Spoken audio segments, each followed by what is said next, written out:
Bonjour Monsieur Cohen. Bonjour.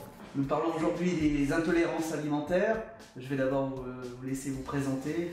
Alors, je suis kinésithérapeute et thérapeute crânio-facial et je travaille beaucoup sur tout ce qui est énergétique, qui me permet de traiter toutes sortes de douleurs. Et notamment, je suis un spécialiste des migraines. Et donc, je reçois mes patients qui viennent pour tout type de douleur, aussi bien dorsale que viscérale, et des migraines. Et il m'est arrivé très souvent de rencontrer des douleurs qui étaient résistantes à tout type de traitement.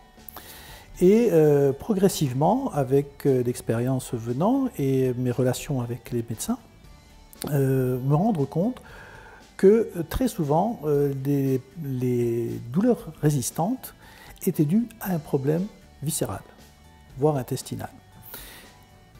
Et au-delà d'une anamnèse que j'ai pu mettre au point avec certains médecins spécialistes de l'intolérance, on s'est aperçu que lorsque les patients, après avoir fait les examens nécessaires avec les médecins compétents et le traitement adéquat, voyaient leur douleur disparaître, aussi bien sur une douleur dorsale, lombaire, vertébrale, et même au niveau des migraines.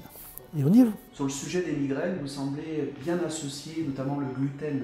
Absolument. Comme un des agents principaux.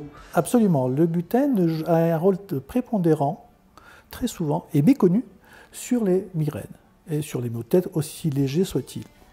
Votre interprétation par rapport au blé que l'on consomme? Alors, les blés, on s'est aperçu que tout au long des années, il y a eu des modifications, je pense, génétiques, et on devient de plus en plus intolérant à ce type de céréales, et donc au gluten, et qui donne de plus en plus d'intolérance, aussi bien chez les personnes adultes que chez les enfants. Voilà. Et on s'est aperçu, je donne un cas où j'ai une personne qui souffrait de migraine depuis 30 ans, et qu'après 4-5 séances, je n'avais pas de résultat, puisque dans mon traitement des migraines, j'ai des résultats assez rapidement. Cette dame était assez résistante et elle a commencé à me parler de ses désordres de ventre, des maux de ventre, etc. Et puis après une petite anamnèse, je l'ai adressée au médecin compétent et on s'est rendu compte qu'elle avait une très forte intolérance au gluten.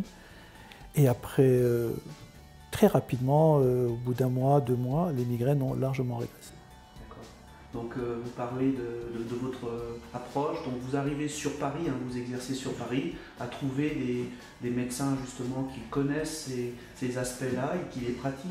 Il n'y en a pas beaucoup, mais j'en connais quelques-uns et notre collaboration est très fructueuse. M. Cohen, merci. Merci à vous.